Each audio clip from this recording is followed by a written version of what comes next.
Ini adalah hari Minggu terakhir di mana kita semua online sebagai keluarga gereja global. Karena minggu depan semoga saja Perth kembali bertemu di 7 lokasi tanpa batasan. Saya katakan semoga karena semua hal masih mungkin terjadi sayangnya dalam arti negatif. Dan kita harus tetap mengikuti berita di Australia minggu ini apa kata Perdana Menteri kita. Tapi jika semuanya tetap sama, jika tidak ada perubahan lebih lanjut, minggu depan kita akan bergereja seperti biasa untuk semua yang ada di Perth, di Butler, Wangara, Midland, Western Suburb, Canning Vale, Rockingham, dan Mandurah. Waktu ibadah akan ada di layar 13 ibadah raya minggu depan di tiap daerah di Perth. Jika ada perubahan, cek email dan media sosial Anda, kami akan beritahu Anda. Namun bisakah Anda memikirkannya seperti ini? Kita semua yang lain secara global akan online, kita akan kembali di sini minggu depan, tapi sekarang kita sudah 16 minggu. 16 minggu tanpa pertemuan ibadah. Namun itu hanyalah subplot dalam alur cerita utama, di mana dunia kita lebih hancur dari yang pernah kita bayangkan. Virus corona, ketegangan rasial yang berawal dari Amerika, tapi dampaknya terasa di seluruh dunia, kerusuhan politik, perubahan diri, ketegangan dalam kehidupan kita sendiri, statistiknya menakjubkan, sangat mengejutkan, dan dampaknya yang sangat mengganggu cara hidup kita. Kita semua harus mengubah arah kita sebagai gereja, secara individu, bangsa, pemerintah. Kita harus menyesuaikan, mensejajarkan, dan mengatur ulang. Dan kita mungkin masih harus melakukan itu untuk berbulan-bulan ke depan. Namun, pada malam sebelum Perth kembali ke ibadah raya seperti biasa, dan mungkin hari ini menjadi hari Minggu terakhir di mana secara global sebagai keluarga gereja, kita semua online bersama meskipun mayoritas dari kita akan tetap online minggu depan, saya hanya ingin mengambil kesempatan ini untuk meninjau ulang apa yang saya percaya Tuhan telah lakukan. Semoga juga dalam diri Anda, tapi saya tahu dalam diri saya dan banyak jemaat lainnya. Dan sungguh ketika saya memikirkannya, ada 3 hal utama, 3 bidang utama, dan mungkin masih ada banyak detail-detail pribadi yang dapat Anda tambahkan. Tetapi jika saya lihat secara korporat, jika saya lihat apa yang Tuhan lakukan secara global dalam gereja, juga di gereja kita dan dalam hidup orang-orang, beginilah cara saya melihatnya. Yang pertama, ini adalah pemulihan hadirat Tuhan. Ini adalah pemulihan dari pewahyuan akan hadirat Tuhan, bahwa Tuhan menyertai Anda. Bahkan sekarang dimanapun Anda berada, di setiap lokasi, Tuhan bersama Anda. Kita sedang bicara tentang perlindungan, kita bicara tentang pemeliharaan, kita bicara tentang arah, kita bicara tentang kedamaian. Dan semua hal itu datang dari hadiratnya. Mazmur 23, Anda tahu adalah mazmur arahan, bahwa Tuhan adalah gembala saya dan Dia akan membimbing saya. Mazmur 91 adalah mazmur pelindungan, bahwa Tuhan akan melindungi saya. Tapi kedua mazmur itu benar-benar tentang kehadiran Allah. Kita mau perlindungan, kita mau bimbingan, tapi kedua hal itu datang dari keberadaan Tuhan yang dekat dengan kita. Anda tahu musim ini menjadi suatu pewahyuan yang luar biasa, mungkin salah satunya adalah mengekspos perasaan yang menyadari bahwa kita membutuhkan hadirat Tuhan secara personal. Bahwa ketika kita telah dipisahkan dari pertemuan ibadah mingguan kita untuk begitu lamanya bahkan di ibadah rumah ke rumah kita, Dia selalu bersama saya. Anda tahu kita telah dipaksa untuk menemukan Tuhan dalam kesendirian, tapi justru disitulah hadiratnya menjadi paling nyata. Semoga kita tidak pernah kembali ke iman satu dimensi saja. Syukurlah sekarang gereja di rumah adalah hal yang nyata. Ini adalah hak istimewa. Karena Anda tahu, adalah sebuah tragedi jika kita mengayunkan pendulum dan berkata, saya tidak perlu pertemuan, saya tidak butuh gereja, saya punya Tuhan untuk diri saya sendiri. Tapi saya benar-benar percaya Tuhan menggunakan musim ini untuk memulihkan nilai dari hadiratnya. Bukan hanya satu hal saja, bukan hanya gereja rumah atau gereja besar atau pertemuan one-on-one, tapi semua ketiga hal itu. Semoga kita tidak pernah kembali ke iman satu dimensi. Dan saat ini ketika orang menghadapi tantangan kesehatan yang berat, setahu saya telah lebih dari 500.000 orang meninggal karena virus corona, dan lebih dari 10 juta orang terinfeksi secara global. Tidak hanya kesulitan ekonomi, ditambah kebencian dan luka dengan semua ketidakadilan rasial yang sekarang menyebabkan kerusuhan, penjarahan, dan bahkan kematian. Saya tahu sebagian besar terjadi di Amerika, tetapi ini memicu perdebatan dan perpecahan secara global. Satu hal yang kita butuhkan adalah perlindungannya, damainya, dan bimbingannya. Dan semuanya itu datang dari hadiratnya. Anda tahu lagu yang telah sering diulangi ini, saya menerima kesaksian tentang bagaimana lirik lagu itu telah melayani begitu banyak orang. Tim kami menerima banyak dukungan. Itulah lagu yang Gabby Anderson dari Perth ciptakan, My Great Confidence, satu WL yang diurapi dengan luar biasa di Kingdom City. Dan sungguh liriknya adalah deklarasi yang kuat tentang hadirat Tuhan, yaitu tentang hadirat Tuhan di setiap musim. Sekalipun dalam kekelaman ku tak takut. Tak takut sebab ku yakin Engkau ada. Kau tak tinggalkan, Kau takkan pernah.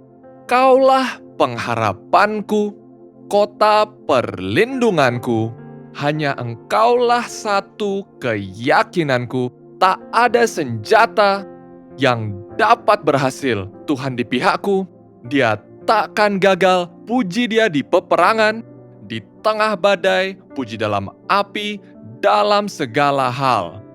Ini merupakan deklarasi yang sangat kuat. Dan saat kita merayakan perlindungan dan pemeliharaan dan bimbingan Tuhan, sesungguhnya semua itu terjadi hanya karena hadirat Allah yang kekal. Dia tak akan tinggalkan Anda, Dia tak akan abaikan Anda. Biarkan lagu ini melayani Anda sekarang. Though I walk through the valley, I will not fear. There's no need to worry, for I know you're near. You'll never leave me, and you never will. I will rest in the strength of the Most High. You are there in the midst of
Hal kedua yang saya percaya benar-benar diabadikan dan diperkuat di musim ini bukan hanya kehadiran tapi juga perspektif. Perspektif bahwa Tuhan lebih besar dari kita, bahwa Tuhan lebih tinggi dari kita, dan itu adalah dua ranah perspektif, ada perspektif kekekalan dan perspektif ilahi.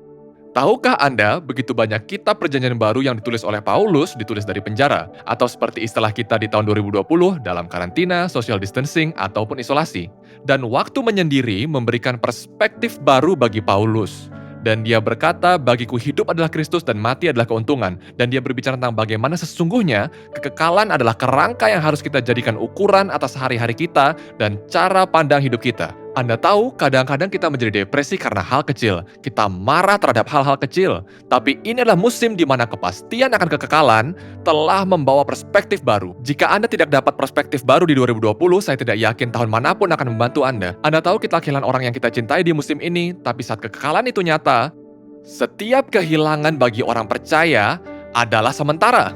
Semoga perspektif kekekalan membentuk cara kita memandang kehidupan. Seperti yang kita ketahui, aktivitas dan pekerjaan tiba-tiba terhenti selama berbulan-bulan, dan semuanya akan jadi sangat sia-sia jika hal itu tidak memberikan kita perspektif kekekalan kembali ke dalam jadwal kita, ke dalam prioritas kita, ke dalam keseharian kita, dan ke hari esok kita. Dan semoga bukan hanya perspektif kekekalan yang telah terbentuk, tetapi juga perspektif ilahi kita. Perspektif kita bukan hanya pada waktu, tapi pada Tuhan yang berada di luar waktu. Anda tahu Tuhan tidak bisa dipahami, yang berarti dia jauh melebihi pemahaman biasa. Kita tidak bisa mengartikulasikan, mengerti sekeras apapun usaha kita. Tapi semoga perspektif ilahi Anda diperluas. Dan akibatnya adalah perspektif itu menjadi sumber cinta kasih Anda pada Tuhan dan kepercayaan Anda padanya. Kita telah bicara tentang Bapa, Tuhan, dan Pencipta, dan mungkin bagi banyak orang saat ini. Dan lagi kami telah menerima banyak kesaksian tentang bagaimana hal itu memperbesar hati orang. Bahwa Tuhan bukan hanya Bapa yang pengasih, tapi Dia yang berkuasa atas alam semesta. Dia juga Raja yang bijak, kekal, dan berdaulat. Pencipta yang maha kuasa ini sangat intim mengasihi kita. Dan ketika Anda sadar bahwa Allah adalah kasih, kelemah lembutan dan kasih sayangnya bagi Anda dapat meluluhkan hati yang paling keras sekalipun. Ada di antara kita saat ini, Anda yang memiliki masa kecil yang sangat sulit, bahkan hidup Anda berat, tapi akhirnya sesuatu telah menarik Anda ke ibadah hari ini, dan Anda bahkan tidak tahu apa itu. Tapi saya dapat rasakan saat ini bahwa Tuhan meluluhkan kerasnya hati Anda hanya dengan hadiratnya. Dan di musim ini, saat Anda mempertanyakan segalanya, dunia mempertanyakan segalanya, perspektif ilahi sedang dipulihkan. Perspektif kekekalan sedang dipulihkan. Tuhan bukan hanya Bapa penuh kasih dan Raja yang berdaulat, tapi Dia adalah Tuhan yang setia yang telah membuat Anda bertumbuh. Dan inilah saatnya untuk berserah, memberikan hati Anda pada Tuhan. Inilah saatnya untuk merenung dan melihat bahwa Tuhan hadir di tengah setiap badai, bahwa Tuhan dapat dilihat di tengah badai melalui kesulitan hidup. Dan saya ingin mendorong semua orang, tidak peduli konteks Anda, apapun keadaan Anda, untuk berpegang pada apa yang benar-benar kekal. Itu adalah sesungguhnya inti yang menjadi dasar lagu yang ditulis berdasarkan Mazmur 103, bahwa Tuhan, kami memberkati Engkau dengan semua yang ada pada kami tidak melupakan kemurahan-Mu, kami ingat siapa Engkau, bahwa Engkau adalah yang dulu, Engkau adalah yang sekarang, dan Engkau yang akan datang. Anda tahu keberadaan Anda berasal dari siapakah Tuhan itu? Nama Tuhan ialah Aku. Namanya ialah Aku. Keberadaan kita sangat terikat dalam Tuhan, sehingga sadarilah hal ini. Kita semua menyebut nama Tuhan setiap saat. Bahkan jika Anda tidak beragama, Anda pun menyebut nama Tuhan setiap saat. Apa maksudnya? Ketika Anda berkata, aku adalah Mark, Anda baru saja menyebut Tuhan. Anda telah menggunakan namanya untuk mengabarkan diri Anda. Jika Anda berkata, aku senang, Anda sedang berbicara tentang Tuhan. Jika Anda berkata, aku sedang berjuang, setiap kali Anda berbicara tentang diri Anda benar-benar tidak dapat melakukannya tanpa berbicara tentang Tuhan. Karena Dia adalah Aku. Dia adalah fondasi dasar, Dia adalah sumber, Dia adalah platform yang telah ada, yang darinya segala sesuatu dilahirkan. Dan semoga 2020 dengan segala badainya telah memulihkan perspektif ilahi kita. Ini bukan tentang mengeluh atas hal-hal kecil yang tidak kita sukai atau masalah-masalah kecil yang kita geluti. Tetapi Tuhan, Engkau lebih besar, Engkau lebih tinggi, Engkau perkasa, Engkau suci, Engkau adalah Aku, Engkau kekal, dan Engkau untuk selamanya. Biarlah kebenaran ini menimbulkan kekaguman dan penyembahan yang datang dari perspektif kekal dan perspektif ilahi. Mari kita menyembah bersama. Bless the Lord, oh my soul, and all that is within me, forgetting not what you've done. We bless your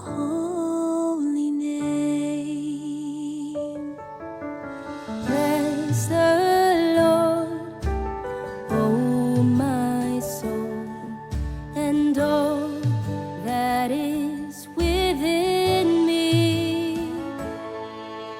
Remembering who you are, we bless your holy name. You forgive our sin and heal our pain. You take our shame. You crown us in righteousness, and now we bear your name. You're our Father, our defender, fierce protector through it all. Above every name, yours stands alone, our God forevermore. Abba Father, great Jehovah, sovereign ruler, King of all. Above every being, you stand alone, our God forevermore.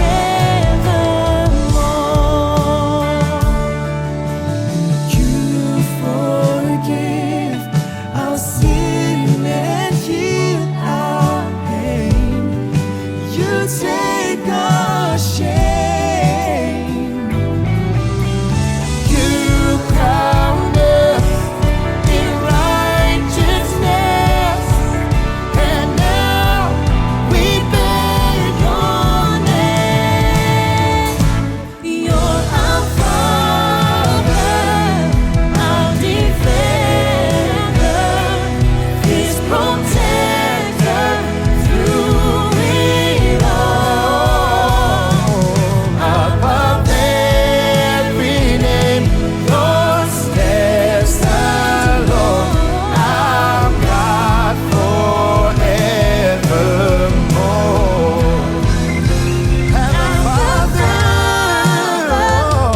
Great Jehovah, sovereign ruler, King of all.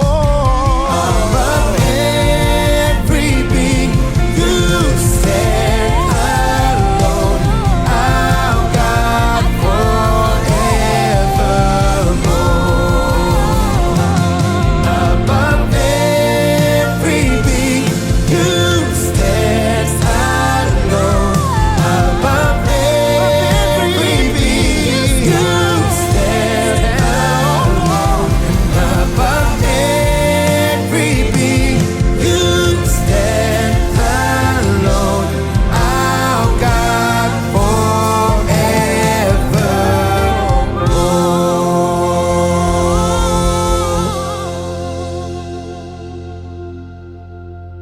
forevermore. Holy, holy, you are holy.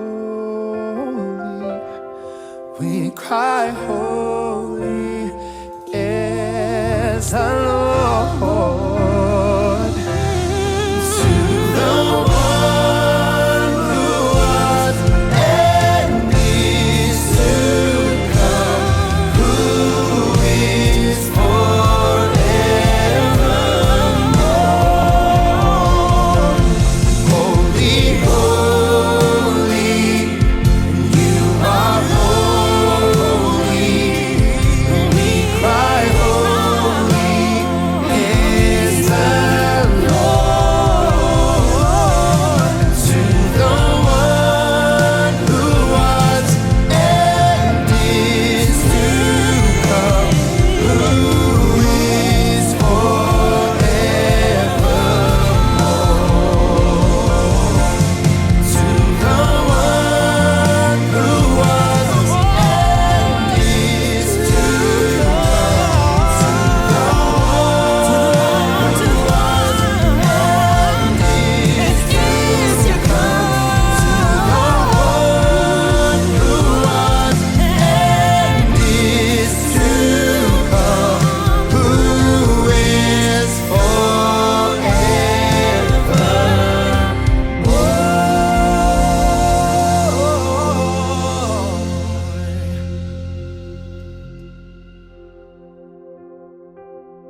Dan hal ketiga yang dipulihkan di musim ini adalah doa. Doa, kehadiran Tuhan, bahwa Dia selalu bersama kita, perspektifnya bahwa Tuhan selalu lebih besar dari kita, tetapi melalui doa, Tuhan selalu meresponi kita. Berdoalah agar kita tidak berperang melawan darah dan daging. Iblis telah mencoba segalanya melalui penyakit dan dosa untuk membuat kita saling bermusuhan, atau melalui penyakit, masalah, orang, warna, tapi bukan itu inti masalahnya. Paulus berkata dalam Efesus, kita tidak berjuang melawan darah dan daging, tetapi melawan pemerintah dan penguasa-penguasa di udara, dan bahwa kita harus mengenakan baju zirah yang dari Allah untuk memperkatakan hidup dan untuk bergelut di dunia di mana kemenangan nyata diraih. Doa bagi orang Kristen adalah seperti denyut nadi bagi manusia.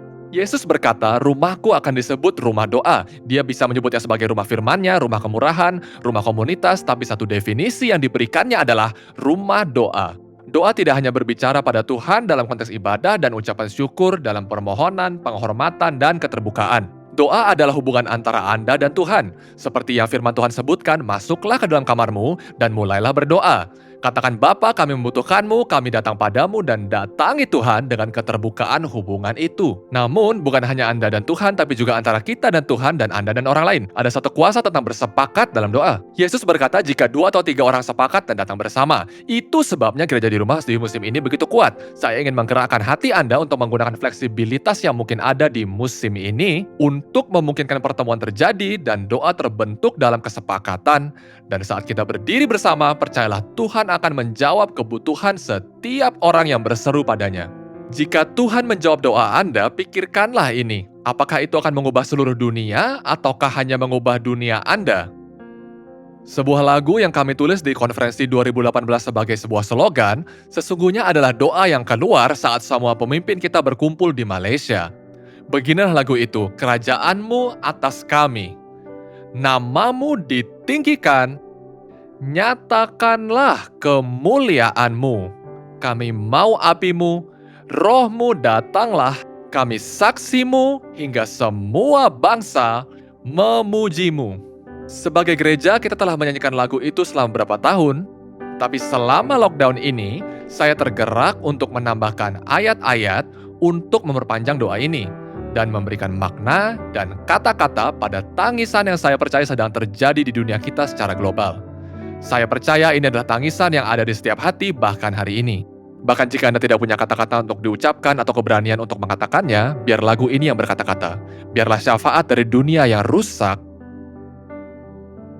di setiap ruang, setiap kota, setiap rumah, setiap pertemuan. Saat ini, biarkanlah mencapai tingkat yang belum pernah tercapai sebelumnya saat kita menyembah bersama. Jadikan ini doa Anda. Jadikanlah ini doa Anda.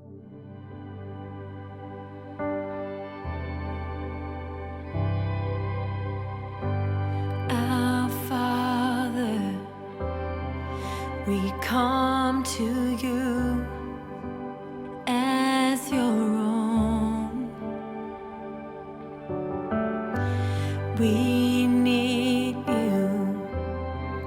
In faith we make our hearts cry known. We're broken, our world is hurt and lost in pain.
Make us witnesses till every tribe and tongue sings your praises. Holy Spirit, come, make us witnesses till every tribe and tongue sings your praises.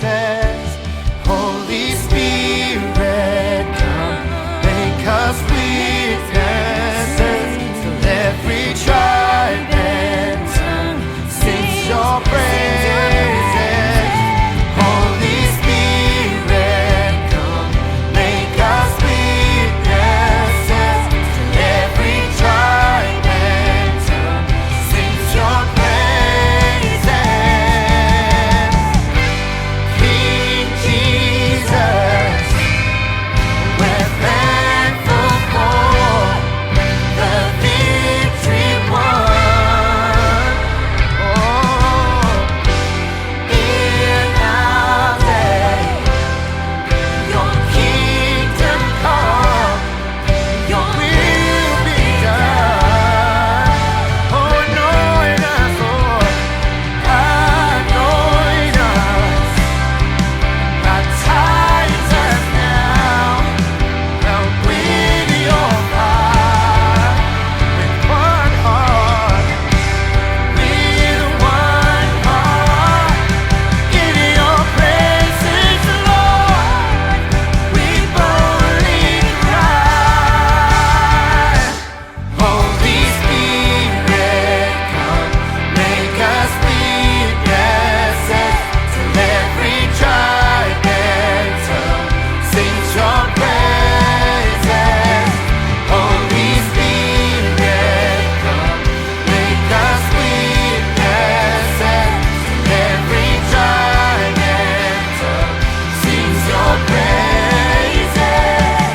Holy Spirit, come, make us witnesses till every tribe and tongue sings your praises. Oh, yeah. Make us witnesses till every tribe and tongue sings your praises.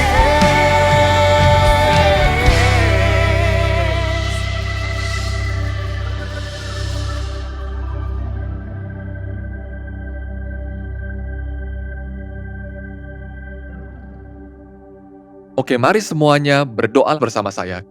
Katakan, Tuhan Yesus, aku memberikan segenap hatiku. Aku menyesali dosaku dan hidup sesuai kehendakku sendiri. Masuklah ke hidupku hari ini dan ubahkanku dari dalam. Aku mau mengikutimu mulai hari ini dalam nama Yesus. Amin dan amin dan amin. Tahukah Anda, kami sangat bersyukur atas semua yang Allah lakukan. Bahwa di tengah semua kekacauan, kita menjadi lebih sadar akan kehadirannya, bahwa Allah sebenarnya adalah Allah yang mendengar doa kita. Dan kita sangat bersyukur atas perspektif kekal dan ilahi yang semoga membentuk pandangan kita saat kita memasuki sisa dekade ini. Entah Perth bisa bersekutu minggu depan atau bahkan jika segalanya berubah, entah negara atau kota yang lain mulai kembali bersekutu dalam beberapa minggu atau bulan ke depan, perhatikan, jangan biarkan hadiratnya dirampas oleh dusta iblis yang berkata Anda diabaikan. Jangan biarkan perspektif Anda menyusut hingga ke perspektif 2019. Dan jangan pernah berpikir bahwa Anda begitu ditinggalkan sehingga Anda tidak bisa berseru pada Tuhan. Karena doa kita, hadiratnya, dan perspektif kita akan benar-benar membentuk sisa perjalanan kita di sisa tahun 2020. Saya ingin kita berdoa sekarang. Jika bisa, saya ajak Anda berdiri dimanapun Anda. Bergabunglah dengan kami jika Anda belum berdiri. Ayo kita semua berdiri. Jika secara fisik memungkinkan, ayo kita berdoa bersama. Ayo kita menyembah bersama. Tuhan, Kau lebih tinggi, lebih besar, lebih kudus, lebih suci, lebih indah, Kau lebih agung. Kau lebih besar dari segala yang pernah kami lihat, dan Kau lebih besar dari siapapun yang pernah kami kenal. Engkau adalah pribadi Tuhan, dan kami berdiri mengagumi dan menyembah-Mu. Dan Bapa, aku bersyukur padamu sebab setiap orang di seluruh dunia hari ini makin dekat pada pribadi yang tinggal di dalam dan atas mereka. Perluas, angkat pandangan kami dan buka mata kami untuk dapat melihat. Dan Bapa, nyalakanlah api dalam kehidupan doa kami, agar kami tidak menjadi sama lagi. Kami menyembah-Mu, kami menghormati-Mu yang adalah Aku untuk selamanya. Dalam nama Yesus, amin.